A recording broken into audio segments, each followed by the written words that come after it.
අයිබෝවන් අදත් ඔයගොල්ලෝ සාදරයෙන් පිළිගන්නවා අපේ රස කෑම YouTube channel එකට. අද මම ඔයගොල්ලන්ට පෙන්නන්නේ කොහොමද කිරි බනිස් හදාගන්නේ කියලා. කිරි බනිස් හරිම රස කෑමක්.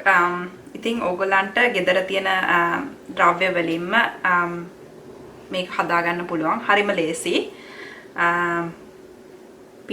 පිපෙන්න යන වෙලාව විතරයි. ඒ අරෙන්න ගොඩක් හරිම ලේසි. මේක හදාගන්න මම ඔයගොල්ලන්ට කියලා දෙන්නම් මුලින් ඉඳන් කොහොමද මේක හදාගන්නේ කියලා. ඊටත් කලින් අපිට අවශ්‍ය ඉන්ග්‍රීඩියන්ට් ටික මම මේ ලස්සනට ප්‍රසන්ට් කරලා දෙනවා ඔයගොල්ලන්ට පේන විදිහට. මුලින්ම අපි මේකට පාවිච්චි කරන්නේ පාම් පිටි. මම මෙතන පාම් පිටි කෝප්ප දෙකක් අරගෙන තියෙනවා.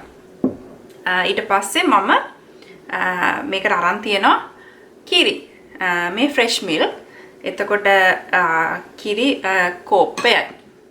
ඊට පස්සේ බටර් සාමාන්‍ය room temperature එකේ තියෙන බටර් මේ සැන්දක් අරගෙන තියනවා මේකට. ඒ වගේම බිත්තරයක් අරන් තියන සාමාන්‍ය බිත්තරයක් මේක.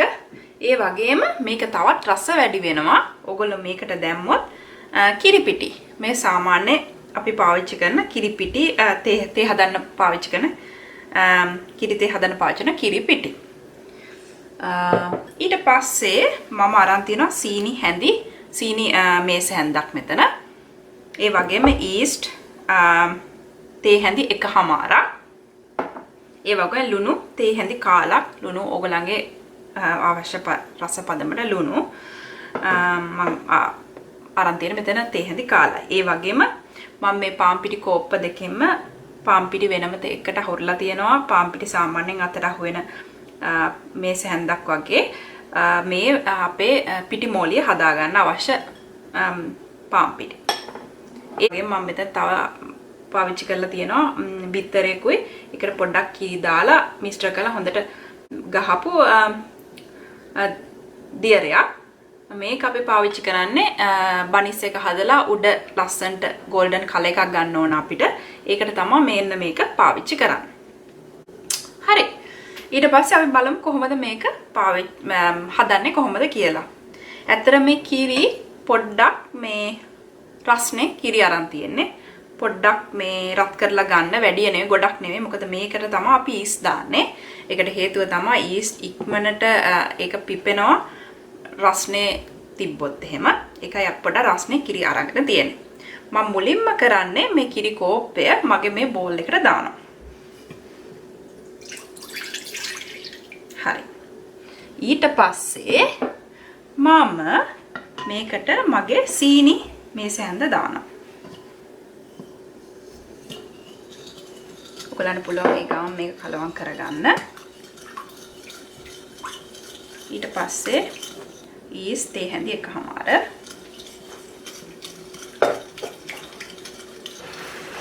ඊට පස්සේ butter මේ සැන්ද.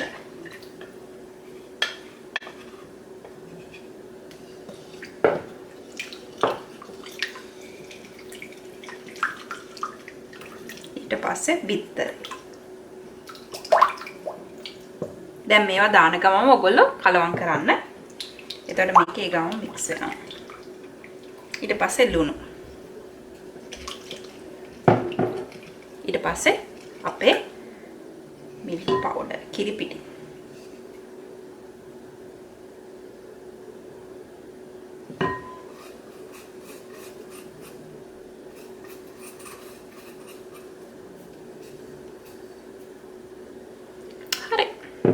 දැන් අපි පොඩ්ඩක් දැන් අපි මේ පාම් පිටි කෝප්ප දෙක පොඩ මේකට එකතු කරමු.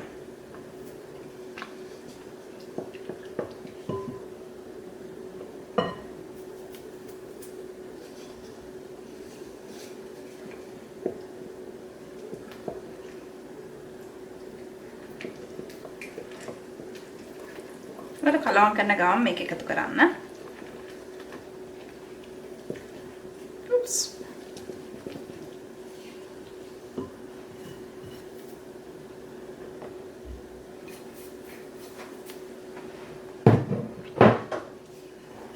දැන් අපි අවශ්‍ය ඉන්ග්‍රීඩියන්ට් ඔක්කොම මේකට දාලා තියෙන්නේ.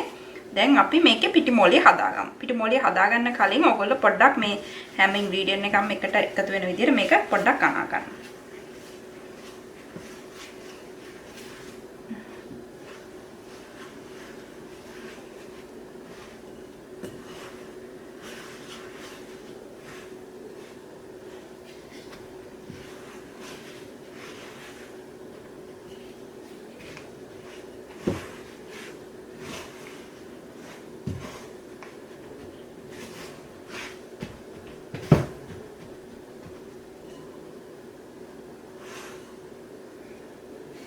අපි මේකේ පාම් පිටි අත පාවිච්චි කරන්න ඔයගොල්ලන්ට මික්ස් කරන එකක් තියෙනවා නම් පාම් පිටි මික්ස් එකක් ඒක පාවිච්චි කරන්න පුළුවන්. නැත්තම් ඔයගොල්ලෝ පොඩ්ඩක් අතින් පොඩ්ඩක් ගොඩක් වෙලා චුට්ටක් මේක හොඳට මේ මික්ස් වෙන විදිහට හනා ගන්න ඕන.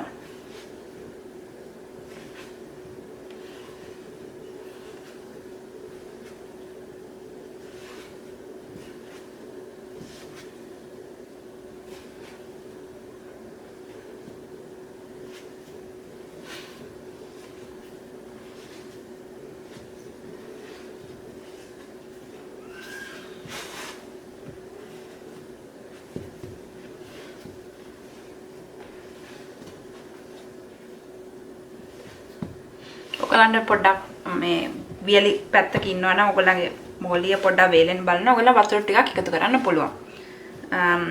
පොඩ්ඩක් අත දාන්න පුළුවන් රස්නේ ප්‍රමාණයට වතුර චුට්ටක් රස්නේ වතුර පොඩ්ඩක් එකතු කරාට කමන්නේ නැහැ මේකට. දැන් හොඳට අත පාවිච්චි කරලා මේකේ තියෙන ඔක්කොම ඉන්ග්‍රීඩියන්ට්ස් එකට මේ වන විදිහට කලවම් කරගන්න.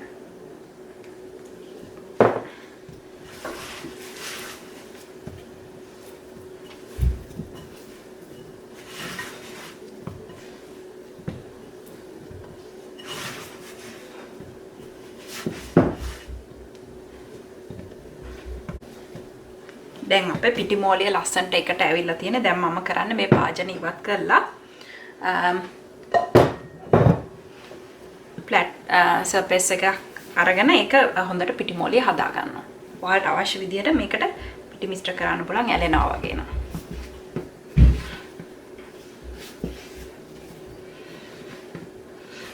පිටි පොඩ දාන්න ළඟේ ඇලෙන්න බලනවා නම් surface එකේ.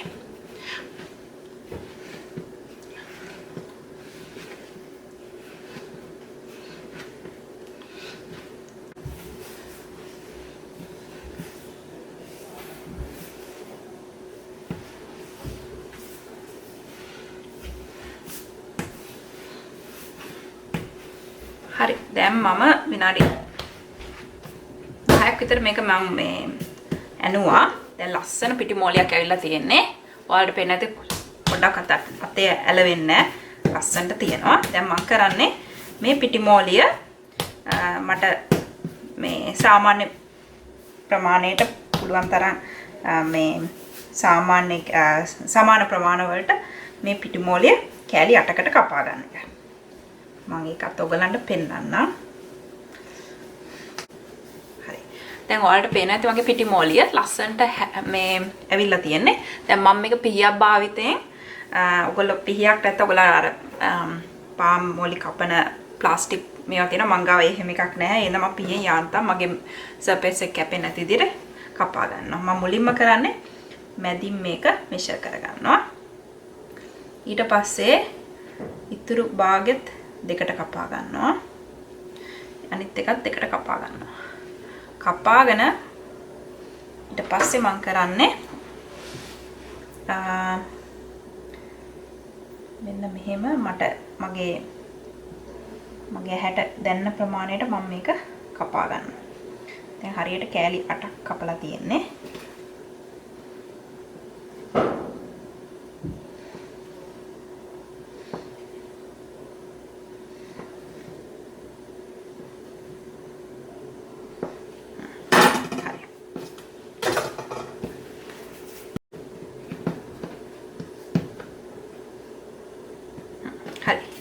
දැන් මම තනි බෝල හදා ගන්නවා මෙහෙම.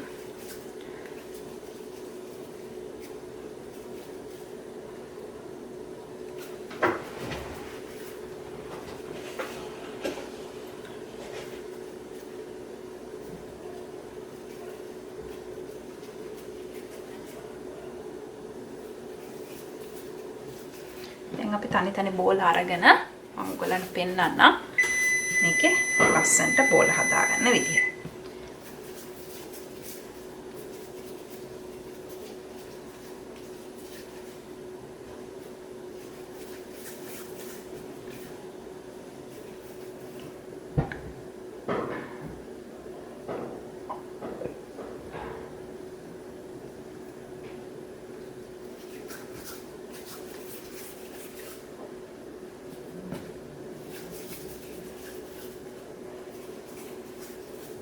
දැන් ඔයාලට පේනවා ඇති මගේ පිටි මෝලිය මේ ඇලෙද්දි මෙන්න මෙහෙම හොඳට දිගාර ගන්න පුළුවන් නම් කැඩෙන්නේ නැතුව ඒක තමයි පදම.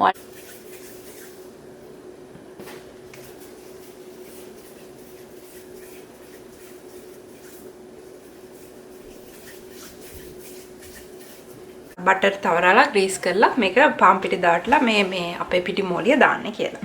මම ඉස්සල්ලාම කරන්නේ මේකේ බටර් බා එකක් අරගෙන හොඳට බටර් තවරනවා වටේට.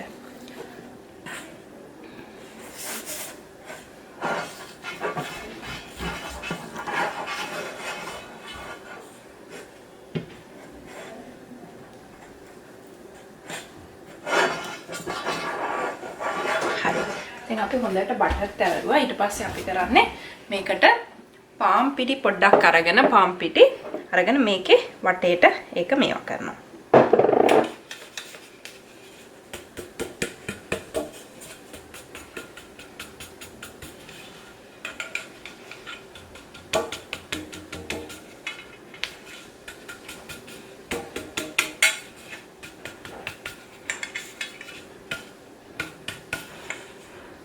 හරි. දැන් අපි අපේ තැටිය ලස්සනට හදාගෙන තියෙන ඒ වගේ ඊට පස්සේ අපි ලස්සනට අපේ පිටි බනිස් ටික ලස්සනට මේකේ තවරගමු.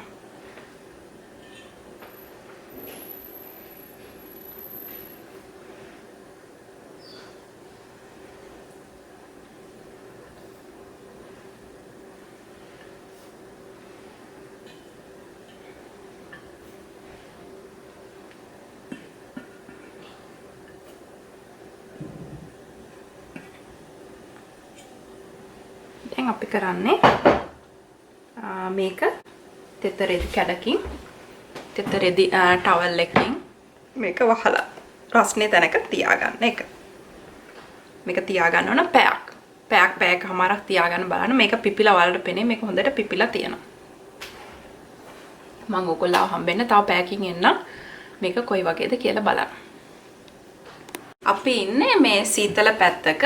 ඒකින්ද මේ පොඩ්ඩක් අපි මේ අපේ මේ රස්නේ තැනක මේ ලිපක් ගාව රස්නේ තැනක තමයි මේක තියලා තිබ්බේ පැයක්. දැන් ඔයගලන්ට පේන ඇති හොඳට පිපිලා තියෙනවා අපේ පිටිමෝලි අට.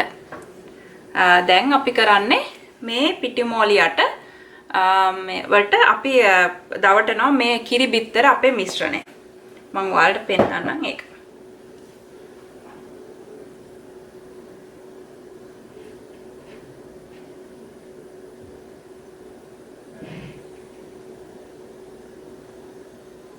ඊට පස්සේ ඔයාලට oven එක Fahrenheit අංශක 375ට දාලා මේක බේක් කරගන්න පුළුවන්.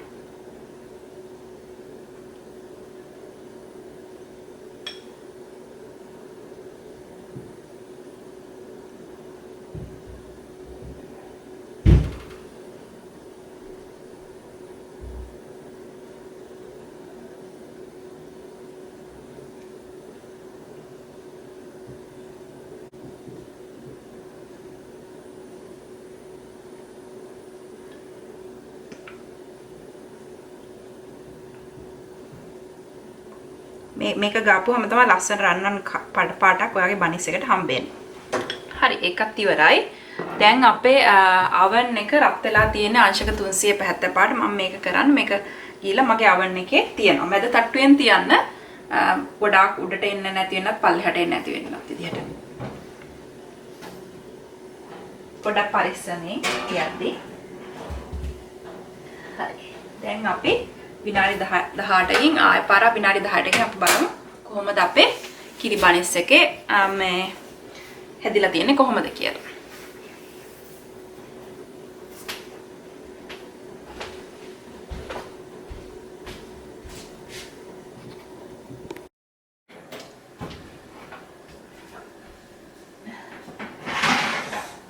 මට හිතෙනවා දැන් නම් ඇති කියලා හොඳට ලස්සන බ්‍රවුන් කලර් එකක් ඇවිල්ලා දෙනවා. මම ඔයගලන්ට පෙන්නන්නම් කොහොමද මේක තියෙන්නේ කියලා.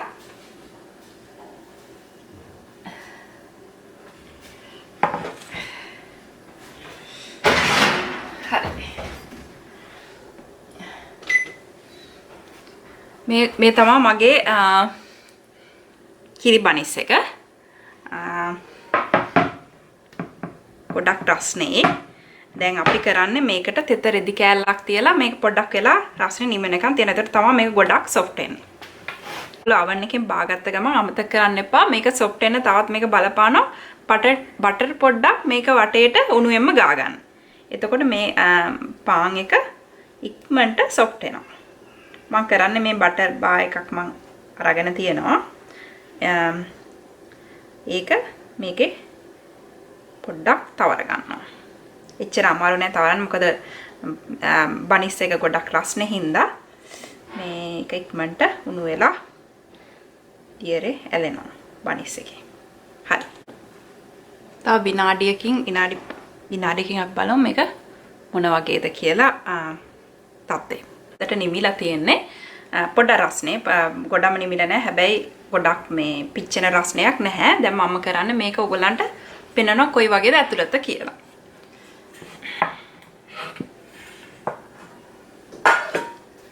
මේ බලන්න මේක මේ පිටුපස ඔයාලට පේනවාද ගොඩාක් මේක soft. මේ අල්ලද්දි ගොඩක් එබ්බෙනවා. මේ උඩත් එහෙමයි. මේ උඩ ගොඩක් එබ්බෙනවා. දැන් මම මේකෙන් කඩලා පෙන්නන්නම් ඔයාලට ඇතුළ කොහොමද කියලා.